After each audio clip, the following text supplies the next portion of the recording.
Mais quel est ce nouveau film couleur de la marque Lucky? On l'a vu débarquer un petit peu d'abord sur internet, puis ensuite chez des gros revendeurs en France et en Europe comme Nation Photo, et aujourd'hui il est disponible un petit peu partout avec un tarif attractif de 9,90 € en moyenne, ce qui en fait une des pellicules couleur les moins chères du marché. Pourtant, voilà, on t'a raconté peut-être toutes ces dernières années qu'il n'y avait plus que Kodak qui produisait du film couleur, sur cette chaîne-ci en particulier. Alors aujourd'hui, je me penche sur ce nouvel arrivant sur le marché de l'argentique. Je dis nouvel arrivant, mais c'est pas tout à fait juste, puisque Lucky Film, c'est une compagnie qui existe depuis les années 60 et pendant extrêmement longtemps, ça a été le plus gros producteur de films en Chine. Jusque dans les années 90, où la compétition de Kodak et de Fuji sur le marché occidental, ça ne fait pas le poids, donc c'est resté une marque qui est assez confidentielle en Asie, même si dans les années 90, c'était une alternative un petit peu moins chère aux films de Fuji et de Kodak. Les années 2000 arrivant, forcément, l'argentique s'est effondrée de manière globale et Lucky, si elle a subsisté pendant ces années-là, a arrêté totalement sa production de films argentiques pour se concentrer sur des applications d'imagerie médicale, comme l'ont fait aussi les Japonais de Fujifilm. Cependant, la marque a perduré au travers de stocks déjà existants, notamment de films noirs et blancs, et depuis les années 2010, il y a eu une résurgence de la branche film de chez Lucky Film, avec la production d'abord de nouveaux films noirs et blancs, comme la Lucky 100 SHD, qui a repris en fait une référence de film déjà préexistante dans leur catalogue, et depuis quelques mois, on voit débarquer cette Lucky C200 en 35 mm et en 120, qui est un film couleur, produit directement dans les usines de Lucky. Pour ce test, j'ai shooté à la fois un rouleau de 35 mm et également deux rouleaux de 120. D'ailleurs, le 120, il y a une vidéo qui est dédiée vraiment à cette sortie photo. Tu trouveras dans la description ou en fin de vidéo. Si tu veux voir plus d'images, je t'encourage à aller voir cette petite série où j'ai shooté dans la neige. Les images sont en plus vraiment top à mon avis, donc ça vaut le coup si tu veux plus d'informations sur ce film. Je voulais shooter les deux formats, voir un petit peu comment ça pouvait se comparer et quelle expérience on avait en termes de couleurs.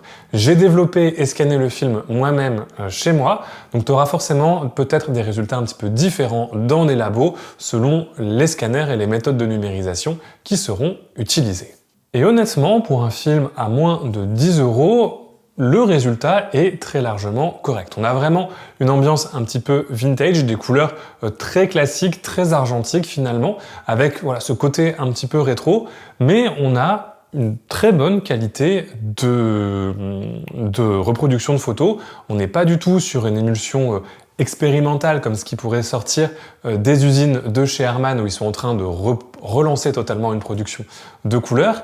Là, on est en termes de qualité à équivalent avec ce qu'on pourrait attendre d'une Kodak Gold ou d'une Fuji C200, en tout cas d'émulsions produites par Kodak aux États-Unis. Alors c'est pas forcément étonnant puisque dans les années 2000, Kodak a aidé Lucky à moderniser sa production de films jusqu'en 2007 où le deal s'est arrêté du fait de la montée du numérique. Mais voilà, il y a eu des coups de pouce aussi technologiques qui ont été donnés, encore une fois on ne connaît pas forcément tous les détails, mais qui ont peut-être permis à Lucky de bénéficier de certaines technologies que Kodak utilise pour ses films. En termes de grain et de précision, on est vraiment sur quelque chose de très bien pour du 200 ISO. On garde un petit peu de texture, on garde le côté quand même argentique et il y a un grain qui est un petit peu présent, mais voilà, ça reste un grain très fin et très agréable. On est au parfait équilibre pour moi entre texture argentique et finesse de grain. Et bien sûr, dès qu'on passe sur la version moyen format, notamment en 6:7, on a un grain qui est quasiment absent. On garde une légère texture, une très bonne dynamique, mais forcément, en moyen format, le grain à 200 ISO, il est beaucoup moins présent. Le fait que ce film soit à nouveau disponible, c'est quand même plutôt très bon, puisque ça donne une alternative au film Kodak, et la situation de monopole qu'a Kodak aujourd'hui sur la production de films argentiques, notamment en couleur, puisque, rappelons-le, Kodak produit ses propres films, mais il produit également pour d'autres, notamment la plupart, voire la totalité des émulsions négatives de Fujifilm sont aujourd'hui produites sous licence par Kodak. Voilà, donc ça pose un petit peu un problème. En Europe, on a des tentatives de créer une production de films argentiques couleur localement. Harman est en train de commencer, mais ils sont encore assez loin d'une technologie aussi aboutie que celle de Kodak. Il y a Adox qui sort de temps en temps son émulsion C200, Adox Color Mission 200 ISO également, mais voilà, qui va et vient et qui n'est pas dans une production continue. Et cette alternative chinoise, qui est maintenant distribuée en Europe, peut être, en attendant d'avoir des solutions européennes, une alternative à ce qui se fait chez Kodak. Le prix est finalement dans le marché, ça casse pas non plus le marché du film couleur, on est quand même autour de 9,90 € la pellicule, ce qui n'est pas rien, mais globalement le rapport qualité-prix est plutôt bon, notamment si on compare à ce qui se fait en Europe chez Harman, où la Harman Phoenix, malgré toutes ses qualités, est encore à un stade expérimental et est vendue beaucoup plus cher puisqu'il y a plein de coûts de recherche et développement à financer dans les usines de Harman.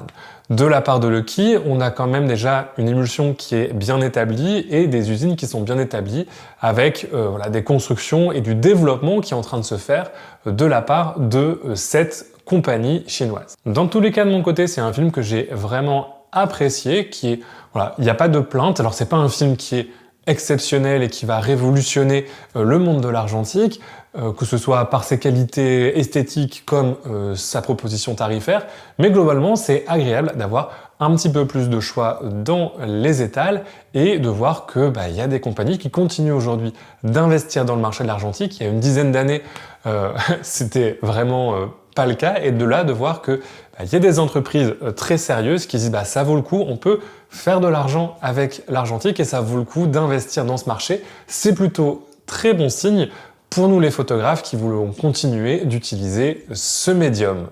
Voilà, en tout cas j'espère que cette vidéo t'aura plu, n'hésite pas à soutenir la chaîne en devenant membre ou en faisant tes achats photos sur Digitphoto, même si je ne sais pas s'ils ont déjà en stock la Lucky 200, mais pour les autres références de pellicules, tu pourras utiliser le code EMGK au checkout pour soutenir mon travail via une commission. De mon côté, je te dis à la prochaine et d'ici là, bonne photo!